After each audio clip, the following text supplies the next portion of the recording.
Alright, Shalom. Shalom. First and foremost, we want to give all praises, honor, and glory to Yahweh, Ba'ashem, Yahweh Shai, Ba'ashem, HaKodash.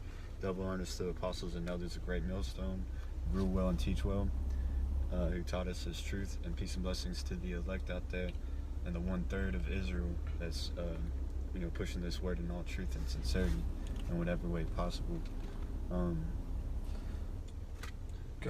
Yeah, and just to say, we the GMS Memphis count. I'm brother Anai. This is the brother Zab. that come with you with that quick lesson. This lesson will be about occupation. This is our life, man. This our occupation, man. This word, doing the Lord work. Doing the Lord work. Being servants of the Lord. Pushing out the truth and true sincerity. So I'm gonna start with this real quick. Then you go get that. This the book of Ecclesiasticus, also known as Sirach 39:1. But he that giveth his mind to the law of the Most High, and is occupied in the meditation thereof, will seek out the wisdom of all the ancient and be occupied in prophecy. And that's ultimately what we are doing. We are occupied in prophecy. We are occupied in this wisdom, knowledge, understanding, man, and the truth, man. It's our life, man.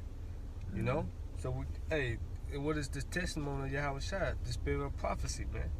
So, we going out on the highways and byways, doing sit downs, We occupied, man. It said don't be you hearers of the words, but doers also, man. You guys know?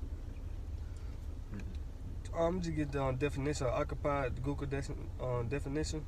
Occupied. It say of a building, instead of being used by someone, too busy and active, and that's what we ultimately are doing. You gotta stay busy, stay active, you gonna know what active, you working, man. We are working, we laboring, That's ultimately what we gotta do. That's our occupation, laboring, man. There's a saying in the world, an object in motion stays in motion. Right. And an object at rest stays at rest. Yep. So if you want to, keep going in this truth, you got to keep going. You got to keep working, keep laboring, man. Make our call and election short. You got to do it. This is the book of Luke, chapter 19, verse 12. He said, therefore, a certain nobleman went into a far country to receive for himself a kingdom and to return. And he called to his 10 servants and delivered them 10 pounds and said unto them, occupy till I come. Right, and that's the Lord Yahweh Shai. We got to stay busy, stay keeping our heads, bearing the scriptures, man. It say you do these things, you should never fail, with paraphrasing it. So the Lord told us to occupy till He come, man. Because we don't know when the Lord coming back, We don't know the date, the hour, the time. That's why I say the Lord will come on is a thief in the night, We keep going, man. Keep going. Yeah. It says, but his citizens hated him and sent a message after him, saying, we will not have this man to reign over us. And it came to pass that when he was returned, having received the kingdom, then he commanded these servants to be called unto him, to whom he had given the money, that he might know how much every man had gained by trading. Yeah, because this is a business, man.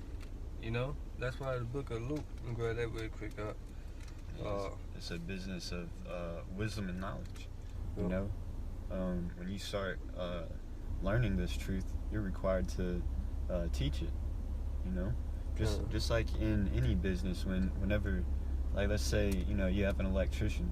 Whenever you start out as an apprentice, learning under somebody, and when you get an understanding of mastering the trade, well, then you're gonna have an apprentice under you. Mm-hmm. Same thing in this truth. When the Lord starts revealing these prophecies and breakdowns and scriptures and history to you, hey, you're required to go out and teach. Yeah, that's your talent, man. You can't keep your talent underneath the napkin, man. Lord will kill you for that, man.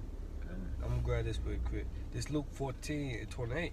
For which of you intended to build a tower, sitting not down first and counted the cost, whether he has sufficient to finish it, man.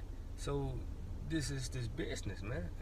Once we waking up to the fact we are Israelites, knowing the truth, knowing who the Lord, who's dealing with, who the Lord people is, man, you is required to teach it, man. And one of the people, man.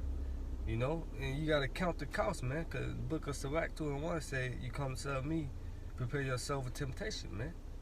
So once you make that cost, like, yeah, I want to serve the Lord, man. So you gotta stay being occupied, you know. You gotta count the cost, man.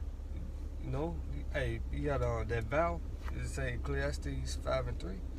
I'm gonna grab that. You go ahead. It says, "Then came the first, saying, Lord, thy pound hath gained 10 pounds.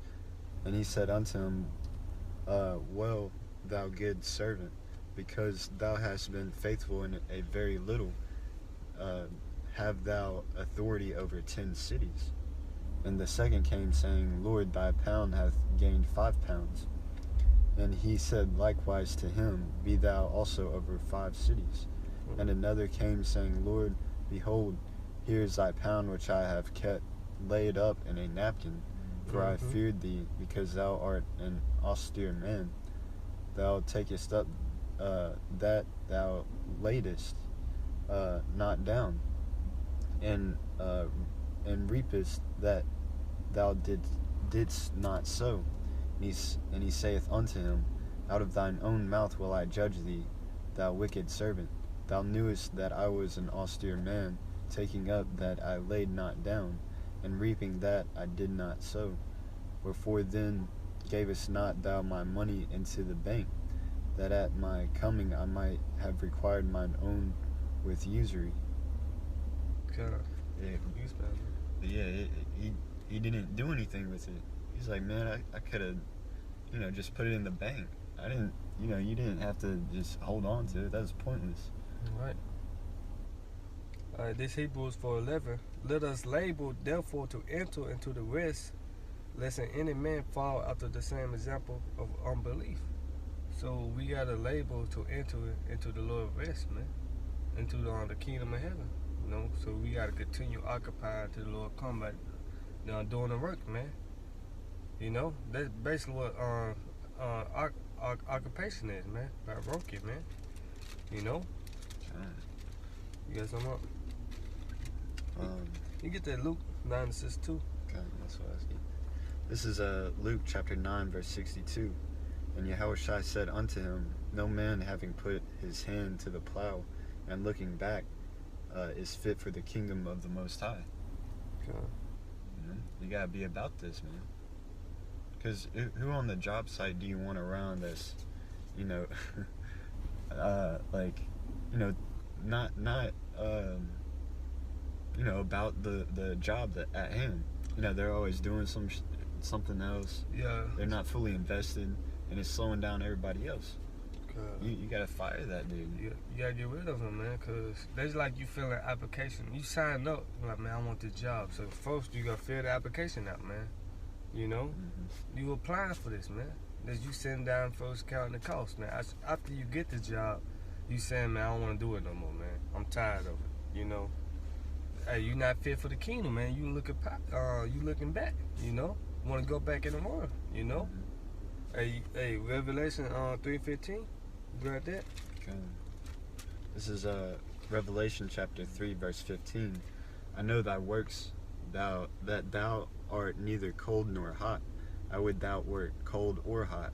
So then, because thou art lukewarm, and neither cold nor hot, I will spew thee out of my mouth. Right. The Lord gonna spew you out of his mouth, man.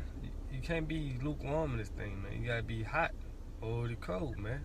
Ain't no in between, You gotta be about the Father business, man. Laboring, man. Hey, we all labor in the vineyard, man. Working for our penny, for our salvation. Hey, we building the house of David. You not helping. What the fuck are you doing, man? You being idle. You gonna know what idle? You being worthless, man. In vain, Nobody want a slothful servant, man. Lazy as hell, man. Give it a close on this. Okay. Just Ecclesiastes 5:4. It said, when thou vowest a vow unto the Most High, defer not to pay it, for he had no pleasure in fools. Pay that which thou hast vowed. Better is it that thou shouldest not vow than thou shouldest vow and not pay. You know, you sitting down first, count the cost, man. Yeah, it's like someone saying like, "Oh yeah, I'll get you your $5." Always saying that, but never does. It'd be better if you just said, "Hey, I ain't got $5. Like, I'm not gonna pay you back." Then that's that. You know? But if you're lying, then that just makes your situation worse. Yeah, cause you gotta keep your word, man. Mm-hmm. You know, hey, your hand on this plow, man. You know, hey, it sits. Suffer not that mouth to cause that flesh to sin, neither say thou before the angel that it was an error. You know, that's Jay, man. I ain't know I was getting myself involved to. I ain't know I would be catching all this hell, you know, losing my job, losing my woman, losing my family. I ain't know this business would take up all my time, you know, doing the work. Hey, man, it's part of it, man. Sacrifice, man. We love not our life unto death, man. You know? Because the Lord going to give us rest, man. That's why I say Hebrews 4:11, we labor to enter into the Lord rest. You know, Yahweh Shem shall rest, man. You know? But it say, wherefore, back in Ecclesiastes 5:6, suffer not that mouth to cause that flesh to sin, neither say thou before the angel that it was an error. Wherefore should the Most High be angry at thy voice and destroy the works of thy hands, man. So Lord gonna destroy you, man. You know, only way you get out of this is by blood, man. You know, so you gotta sacrifice your time, man, to the Lord, man. Being occupied till He come, man. Doing the work, cause this is our occupation, man. You know, this is our life, man. You know, the spirit of prophecy, man. You know, you got something? Hey, so with that, I hope you were edified once again. I want to give our praises, honor, and glory to Yahweh, Ba'ashem, Yahweh Shai, Ba'ashem, Hakodash. Hey, double honors to the apostles and elders of Great Millstone who teach the word, and peace and love to the elect of Israel. With that, Shalom. Shalom.